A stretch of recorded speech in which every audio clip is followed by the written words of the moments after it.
What's going on, guys? Back here. I got Coach Smo, John Smolinski, head varsity coach, St. Joe Huskies. Coach, I want to thank you first for spending a little bit of time with us, talk about your 2026 team here. Can't get too far deep into that until we talk about kind of some of the guys that you lost or some of the guys that made a really big impact in your program for that 2025 class. Brody Zielinski was one of my favorites, awesome kid. Joe Washburn, I mean, got to be one more decorated players in program history. Finished in, I'm going to butcher it, top 10 stolen bases of all time in the state. I think he's number four. Number four all time. Yeah, we were fortunate. Last year had 11 great seniors, and they were just such a close group. And like you mentioned, Joe Washburn, I mean, he left his legacy at St. Joe Baseball. We've had, obviously some great talent through the years since I've been a head coach. And Joe Washburn, not only as a player, but as a student, I mean, and as a person. He does everything that you ask. And that, it's going to be tough to replace him. And I don't think I would put that up on anybody to have to feel like they need to do that. Right, yeah, and it's one of those of, you can't replace Joe Washburn, right? You have guys that learn from him, you have guys that step in and they look at characters, right? Who are some of those guys? And I know you have a good group of guys coming back that had success last year. I think they did the same. I think Downey, I think Houston, got to pronounce that right? Josiah Gustin. Yeah. Any other guys, or you can touch on some of those guys? You mentioned AJ Lassane. I mean, as a sophomore for us, he was all-state. He played a great defense third base for us. He hit well over 400. He's a very quiet kid, but he lets the game do the talking for him. I'm just so excited for him this season. Jacob Snyder, I mean, he was 9-0 for us last year. I was going to get into pitching staff. And again, another all-state guy for us. And he stepped into that role after Brody Zielinski goes down with Tommy Johnson. I mean, Brody's been our ace. He's been our number one guy. So Jacob had to take on a lot more responsibility for us, and he was incredible. You mentioned Dallas. Two-sport athletes, had a lot of success on the football field, and carries over the baseball field. Another quiet kid, but does everything we ask. He's just an athlete.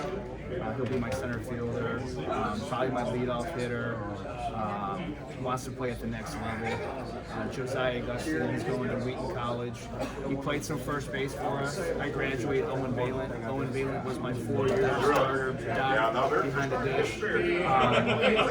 Josiah step in that role behind the plate, play some first base as well.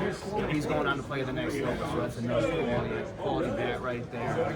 So I mean, those are some core guys.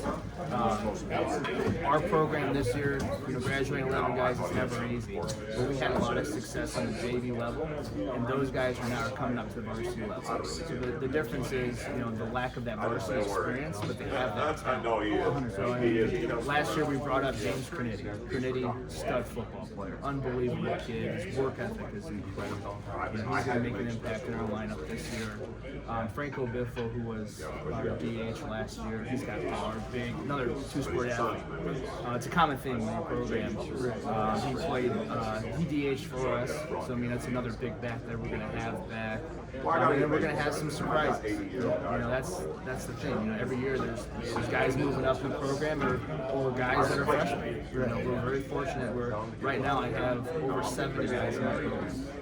That's what I was going to get into. I mean, we talked a little bit about Jacob Snyder. He's a guy that I kind of look at as one of the top pitchers coming out of the AA in the entire state. Huge numbers last year. Saw him post just weekend after weekend for his Kings Bay Lakes team since he was a 15-year-old.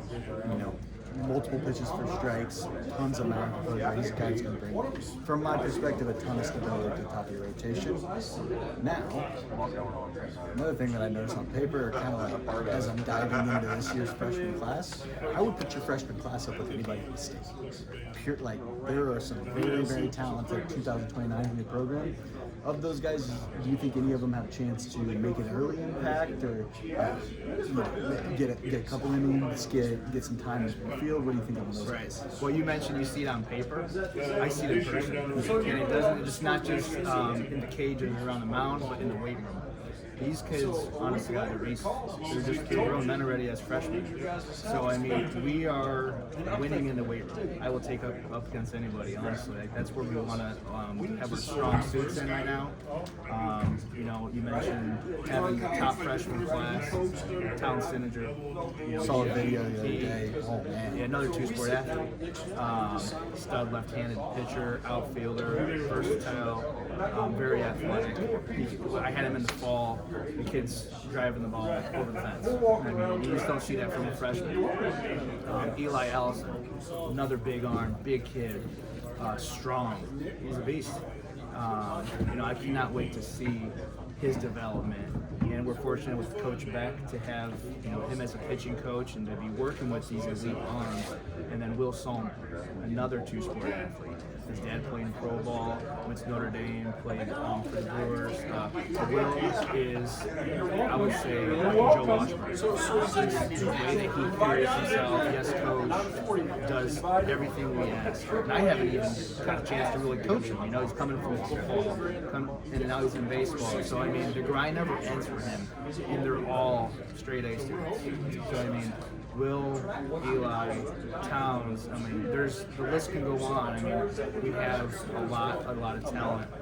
Brody Busewich, looking forward to him, another Canes guy. William Crenity, another Canes guy. I mean, I don't want to short anybody because I can go on and on naming names, but you know, I'm really excited about the future of the program. That's what I was gonna say. I know we put out a top 20 for that class. Obviously, very early for recruiting purposes. We kind of identify those early. You can't miss guys. You can't miss guys. Very talented. Talent's top 10 player in the state of Indiana right now that we have to have. Love the way the arm works. Like you're talking about, you can do it on both sides. It's something of value at the young ages. It's not just a piece, but you can go out in the outfield and swing it. You can run around and move. Of that, we also follow a list, and we're like 70 deep. And I think you guys almost had 10%. Like, I want to say there was 5 to 7 guys from St. Joe that we had on that. Man, super excited for the future of your program. A little bit back to kind of this year. What do you think the identity for your group's going to do this year? You know, it's a good mix of old and young. What are you guys going to hang at? Well, I'm going to be honest, we're hungry. After the last couple of years, you know, we've regular season, it seems like we're averaging over 20 wins, right? We're playing great in the regular season. We make it to the sectional championship, and we just haven't got over that hump. I think with the way that the football program had success this year, the upper class can see what it takes. So we're just going to continue working hard. These guys, you know, and we have 3 goals: win conference, win sectional, win state. I think our mindset, and my mindset this year is one game at a time. I want to win that next game. You know, we're going up every single day. These guys want to work hard. They want, you know, we have, like I said, I have a large roster. This is probably the biggest roster that I've had in my head coaching position. So these guys are going to have to play for one another. So there's going to be a lot of opportunities for guys, and guys are going to have to understand their role. No doubt, no doubt. Well, we are definitely excited about this group this year.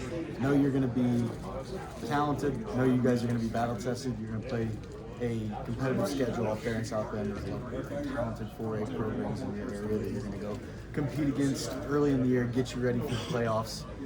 Coach, just want to thank you for spending a little bit of time talking with us, and I'm sure you're going to see either myself or Connor this spring coming up to watch you play, obviously with all the talent and all the prospects you guys have. So, again, thank you. I appreciate it. Thank you for all that you do for Indiana. Yeah, awesome.